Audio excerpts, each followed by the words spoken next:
bahwa harus ada satu mahkamah internasional yang tugasnya itu untuk mengatasi atau mengadili orang-orang yang memang melakukan tindakan kriminal dalam peperangan. Oh, oke. Jadi sangat sulit untuk membuktikan bahwa Israel tersebut melakukan kejahatan gitu, Mas ya. Iya. Tapi emang coverage media di Indonesia itu sangat anti terhadap Israel. Jadi apa yang dilakukan oleh Israel itu adalah buruk. Padahal sebenarnya tidak semua seperti itu.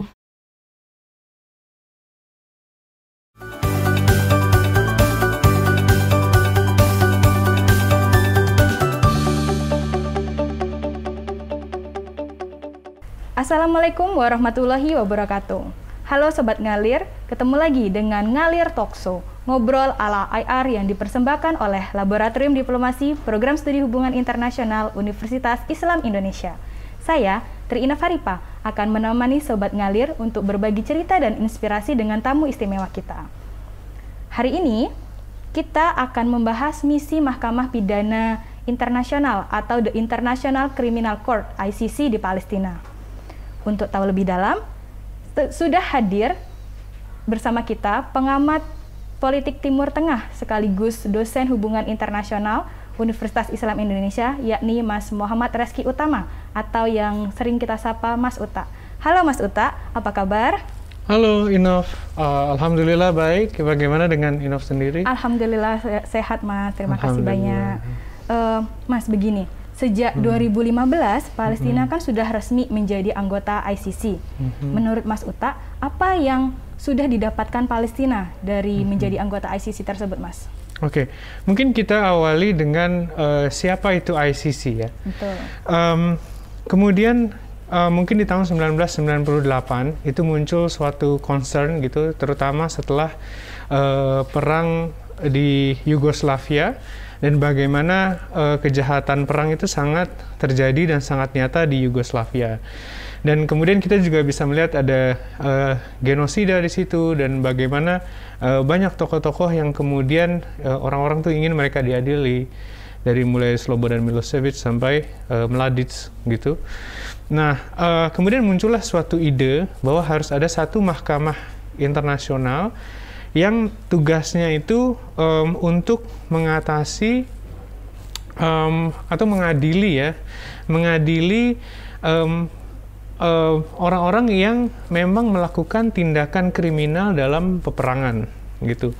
Nah, kemudian muncullah Statuta Roma tahun 1998, tetapi untuk ICC-nya sendiri itu baru mulai tahun 2002. Gitu, dan casesnya baru dimulai tahun 2003 kalau saya nggak salah. Nah, kemudian kita juga harus melihat seperti apa sih kemudian ICC ini posisinya gitu ya. Karena kan sebenarnya ada juga negara yang mana itu masih menjadi entitas tertinggi dalam hubungan internasional gitu, sehingga yang punya otoritas sebenarnya terhadap kriminal apapun itu adalah negara. Nah, posisinya di mana ICC? ICC itu hanya complementary aja, yang mana kalau misalnya ada satu tindakan kriminal perang yang dilakukan oleh satu negara, kemudian mungkin oleh satu orang ya di satu negara gitu, tetapi negara itu menolak untuk melakukan peradilan, sehingga disitulah ICC bisa masuk gitu. Tetapi kita harus mengetahui bahwa hanya negara-negara yang meratifikasi ICC saja, gitu, yang menjadi party dalam ICC, yang memang bisa bekerja sama dengan ICC dalam hal ini juga dalam penindakan perang, gitu ya, penindakan kriminal perang. Nah, sementara negara yang tidak mengakui, maka ya ICC juga tidak bisa untuk masuk dan tidak punya jurisprudensi juga. Nah, ketika kita melihat Palestina itu kan dia menjadi party dalam ICC itu di tahun 2015. Kemudian, tetapi kita juga melihat bahwa Israel yang di sini digugatkan gitu, itu tidak menjadi bagian dari ICC. Sehingga kemudian hanya tindakan-tindakan kriminal perang yang dilakukan di Palestina lah yang kemudian, atau mungkin yang melibatkan Palestina, itu yang kemudian bisa diadili di ICC gitu. Nah, tentunya disinilah posisi ketika Palestina masuk ICC itu menjadi pembuka jalan sebenarnya untuk dunia melihat apakah sebenarnya ada tindak kriminal perang yang memang dilakukan oleh Israel atau Palestina di wilayah Israel dan Palestina gitu. Jadi kira-kira ini sebenarnya menjadi pembuka. Palestina menjadi bagian dari ICC, maka di situ menjadi pembuka untuk suatu investigasi untuk dilaksanakan. Oke. Gitu. Baik, Mas.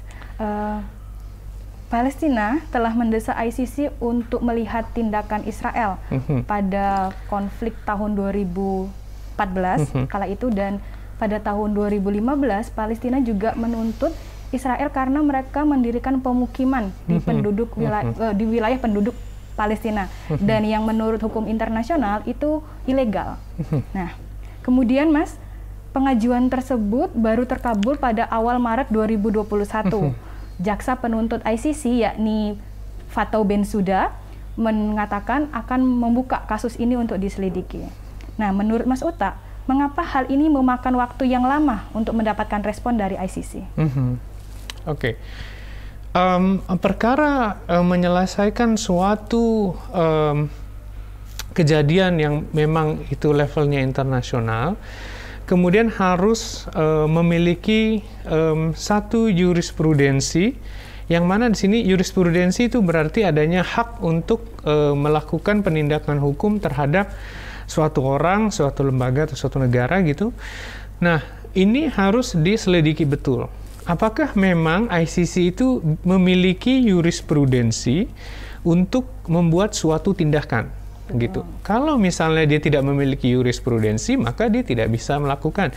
Seperti apa contohnya dia tidak memiliki jurisprudensi adalah ketika Rohingya di Myanmar contohnya, kemudian lari ke Bangladesh, tetapi kemudian Bangladesh yang melaporkan ke ICC, sementara kejadian dari penyiksaan itu terjadi bukan di Bangladesh, tetapi terjadinya di Myanmar, dan Myanmar bukan bagian dari ICC gitu. Jadi kemudian tidak ada yang bisa diadili oleh ICC gitu. Di satu sisi ini juga kelemahan dari ICC ya, bahwa kemudian dia kembali lagi bahwa negara masih menjadi entitas yang paling besar yang memang dia punya otoritas untuk ke warga negaranya gitu, sementara ya ICC tidak ada gitu, sehingga ya itu tidak bisa diadili.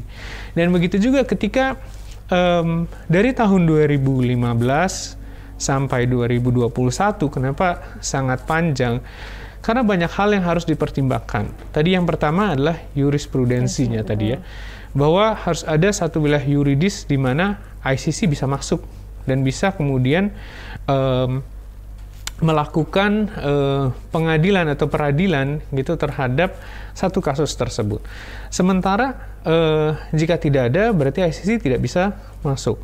Kemudian selain itu juga dibutuhkan bukti yang cukup gitu. Mungkin kalau di Indonesia ketika kita melihat untuk tangkap tangan korupsi misalnya, maka itu harus ada alat bukti. Itu juga hal yang sama ketika ICC mau membuka investigasi, dia harus mengumpulkan alat bukti yang cukup juga sebelum akhirnya dia membuka investigasi gitu. Jadi itu akan membutuhkan waktu yang memang lebih lama. Lebih lama untuk mendapatkan respon dari ICC begitu ya Mas ya. Kalau kita melihat Israel itu kan juga bukan anggota dari ICC Mas. Jadi itu akan menjadi tantangan baru untuk ICC untuk melakukan proses penyelidikan. Nah, untuk kedepannya, menurut Mas Uta, tantangan apa saja yang akan diterima atau yang akan dihadapi oleh ICC, Mas? Oke, sebenarnya ada satu hal ya, satu tantangan yang sebenarnya selalu ICC itu hadapi, yaitu adalah bagaimana suatu negara atau suatu entitas gitu, mereka menganggap bahwa ICC itu tidak cukup kuat untuk mengadili suatu kasus.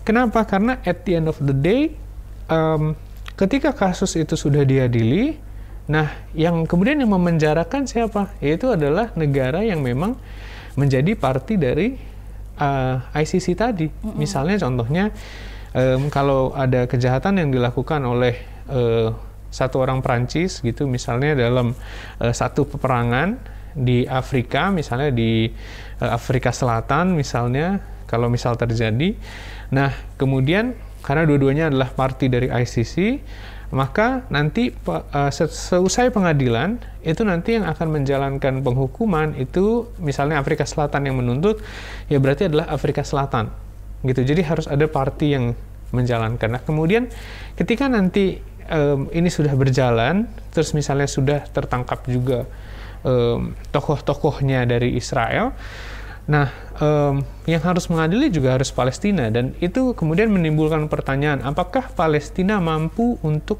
melakukan suatu hukuman dari pengadilan itu? Nah itu kemudian menjadi pertanyaan juga kan. Tantangan lainnya adalah bagaimana kemudian dunia itu masih menganggap ICC sebelah mata gitu. Termasuk dengan Indonesia juga sama. Jadi menganggap bahwa ya seharusnya pengadilan tertinggi itu adalah pengadilan yang ada di negara. Gitu. Jadi tidak ada kemudian pengadilan lain yang di atas negara. Jadi bagaimana ICC itu sebenarnya tidak terlalu kuat karena tidak didukung negara-negara besar, contohnya Amerika Serikat, China atau Rusia. Gitu, dan Indonesia pun juga tidak mendukung ICC gitu in this way. Jadi banyak sebenarnya tantangannya gitu. Untuk membuktikan saja itu nanti penuh tantangan juga. Apalagi kalau kemarin lihat juga bahwa Perdana Menteri Netanyahu gitu telah meminta agar government officials itu tidak pergi ke luar negeri gitu, supaya mereka itu tidak ditangkap oleh ICC gitu ya. Nah itu kemudian juga menjadi tantangan gitu, dan ICC juga tidak bisa masuk Israel dong, karena memang Israel itu bukan kemudian parti dari ICC, jadi tidak mengakui keberadaan ICC. Oke, baik Mas. Gitu. Kalau begini Mas, otoritas pemerintah Palestina itu kan berada di wilayah otoritas yang dikontrol oleh Israel. Jadi itu berarti salah satu tantangan juga bagi investigator ICC untuk masuk ke Palestina sendiri. Iya, betul. Begitu. Oh, oke. Jadi sangat sulit untuk membuktikan bahwa Israel tersebut melakukan kejahatan gitu Mas ya. Iya. Baik. Oke Mas. Selain itu, menanggapi pernyataan ICC, Benjamin Netanyahu, Perdana Menteri Israel, mengatakan keputusan tersebut adalah absurd dan antisemitik. Apakah hal tersebut merupakan cara Israel untuk menolak bekerja sama dengan ICC, Mas? Bagaimana menurut Mas Uta? Oke. Saya melihat begini ya, Israel di sini memang sedang sedikit terpojokkan gitu, dengan terutama pembangunan settlement itu yang paling terpojokkan. Tetapi saya juga melihat bahwa ini adalah Netanyahu gitu, karena sebenarnya orang harus paham, jadi tidak serta-merta satu Israel itu adalah satu aktor gitu, yang mana mereka semua orang Israel itu melakukan kejahatan, tidak. Tetapi kita harus melihat ini adalah ada mastermind-nya, yaitu kita bisa lihat dari Benjamin Netanyahu. Dan belum tentu juga kemudian ini nantinya akan dinyatakan sebagai kejahatan perang. Betul. Gitu. Bisa saja nanti hasil dari investigasi ICC justru menyatakan bahwa Israel itu tidak bersalah. Gitu. Tidak ada yang bersalah dari Israel. Itu bisa saja terjadi ya. Dan di sini sebenarnya ini kan ketakutan dari Benjamin Netanyahu ya, saya melihatnya begitu. Karena mungkin dia tahu apa yang dia lakukan dengan wilayah Palestina yang sebenarnya sudah disetujui dari Camp David, tetapi kemudian dia tetap membangun settlements ya, pemukiman Yahudi di dalam batas wilayah yang kemudian seharusnya sudah dikembalikan gitu, secara berangsur setelah perjanjian Camp David. Nah, di sini kan kemudian yang dilanggar apa sih gitu? Nah, yang dilanggar tentunya adalah karena Israel sudah membuat perjanjian dengan otoritas Palestina permasalahan tanah, gitu. Nah, sementara Israel itu mengembalikan dalam bentuk yang dia membuat tepi barat itu ada area A, B, dan C. Jadi ada area A yang memang betul dikuasai oleh Palestina, area B di mana sipilnya itu Palestina, sementara militernya itu Israel, dan area C itu yang dikuasai sepenuhnya oleh Israel.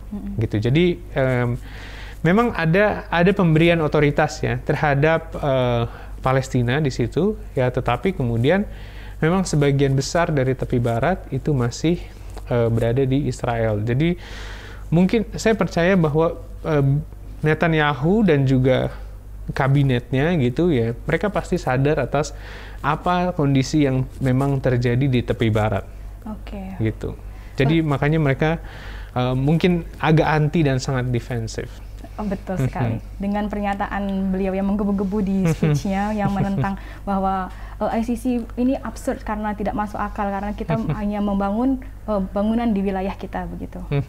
Oke. Dalam pernyataannya juga Mas, ini dari Fatou Bensouda akan melakukan investigasi secara mandiri, tidak memihak dan objektif tanpa rasa takut dan tanpa bantuan dari pihak manapun.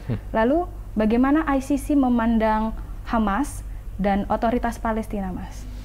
Oke. Sebenarnya kita bisa melihat ya, karena ICC itu menerbitkan suatu dokumen bagaimana dia melihat Palestina, gitu. Dan di situ kita bisa melihat bahwa sebenarnya yang akan dilakukan oleh ICC terhadap Palestina yang memang sudah diakui sebagai negara karena menurut ICC sudah terpenuhi untuk dia dinyatakan sebagai negara. Nah, kemudian di satu sisi nanti yang akan dilakukan oleh ICC di Palestina dan Israel itu bukan hanya kemudian menginvestigasi Israel, bahwa kemungkinan kejahatan perang yang dilakukan oleh Palestina itu juga akan diinvestigasi.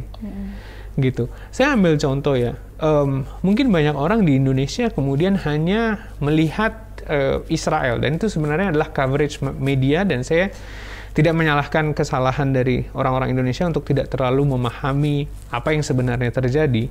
Tapi memang coverage media di Indonesia itu sangat anti terhadap Israel. Jadi apa yang dilakukan oleh Israel itu adalah buruk. Padahal sebenarnya tidak semua seperti itu. Dan juga tidak semua kemudian yang dilakukan oleh Palestina sebagai entitas politik itu juga baik. Gitu ya, terutama Hamas. Kita bisa melihat contohnya Hamas itu melakukan serangan roket ke Israel dan mencoba untuk menyerang tempat-tempat sipil. Hal yang sama sebenarnya dilakukan oleh Israel ke Gaza. Tetapi kita bisa melihat bahwa Israel dan Palestina punya teknologi yang berbeda. Israel punya Iron Dome, Palestina tidak punya. Iron Dome itu kemudian mencegah misil untuk mengenai rumah-rumah warga di Israel. Sementara di Gaza tidak ada. Jadi kemudian yang kita lihat adalah, oh Gaza hancur karena Israel. Padahal yang nyerang duluan tuh Gaza. Gitu. Itu kadang kita termakan oleh coverage media yang kemudian bahwa oh Israel adalah yang memang jahat mau menghancurkan Gaza. Tetapi karena gini, dari pengalaman saya kemarin tahun lalu saya mengunjungi Israel gitu, dan kemudian dalam kunjungan saya ke sana dan memang salah satu agendanya adalah untuk pergi ke Gaza. Nah, sebelum pergi ke Gaza, jadi sekitar beberapa hari sebelumnya itu roket-roket itu diluncurkan oleh Gaza ke Israel, gitu. Jadi kemudian kita jadi susah untuk mau ke Gaza. Gitu. Dan kemudian Israel membalas ke Gaza, Gaza hancur lagi. Coverage media internasional itu adalah Israel lah yang kemudian menyerang Gaza. Jadi tidak dengan bahwa ada coverage bahwa ada rudal duluan dari Gaza masuk ke Israel. Gitu. Tapi kita harus mengingat bahwa ada teknologi yang berbeda gitu antara Israel dengan Palestina dan di sini adalah Gaza. Jadi sangat mungkin jika ICC kemudian juga menginvestigasi apa yang dilakukan oleh Hamas dan apa yang dilakukan oleh otoritas Palestina di Gaza. Contohnya gitu. Satu hal juga yang kemudian di-point out oleh ICC mengenai Hamas itu adalah human shield. Jadi karena ada kecurigaan dari ICC bahwa Hamas itu menggunakan manusia itu sebagai shield-nya, sehingga nanti ketika ada senjata yang menyerang itu yang kena adalah manusia. Dari sipilnya. Sehingga dari sipil, sehingga akhirnya menjadi suatu terlihat seperti kejahatan perang. Gitu. Padahal penggunaan human shield itu bisa jadi kejahatan perang juga. Jadi ketika ICC bilang dia ingin objektif, maka dia bisa yang di sini tentunya bisa menjadi objek investigasi bukan hanya Israel tetapi juga Palestina. Terutamanya adalah Hamas dan juga organisasi bersenjata yang ada di Gaza. Gitu. Baik, terima kasih atas penjelasannya Mas Uta. Saya ingin tanya, apakah Hamas dan otoritas Palestina itu adalah dua entitas yang berbeda, Mas? Atau mereka itu satu kesatuan begitu? Atau misalnya kayak Palestinanya, otoritas Palestina itu adalah presiden dan Hamas itu adalah perdana menteri yang seperti di Israel, Netanyahu sebagai perdana menteri dan siapa yang presiden ada presiden dan perdana menteri. Begitu. Sebenarnya yang dimaksud dengan otoritas Palestina itu adalah semua entitas yang kemudian dia tergabung dalam organisasi yang memerintah Palestina di tepi barat dan juga di Gaza. Jadi di sini ada di dua wilayah, gitu ya. Nah, kemudian mereka kan sebenarnya democratically elected, gitu, terpilih secara demokratis, yang mana kemudian Hamas itu, saya lupa dari tahun berapa ya, dia sudah menang di Gaza dan sudah menguasai Gaza, gitu. Sehingga yang kita sering lihat pengeboman dan segala macam itu ke Gaza, bukan ke tepi barat, gitu. Sementara di tepi barat itu lebih soft, gitu ya, dan lebih diplomatik pemerintahannya. Maksudnya partai yang kemudian atau faksi dari otoritas Palestina yang lebih soft dan dia lebih lebih bisa untuk mencoba cara-cara diplomasi dengan Israel. Nah, itu yang entitas ada yang menguasai tepi barat. Jadi sebenarnya itu kita bisa anggap, kalau di Indonesia kita bisa anggap Hamas itu mungkin seperti partai, gitu ya.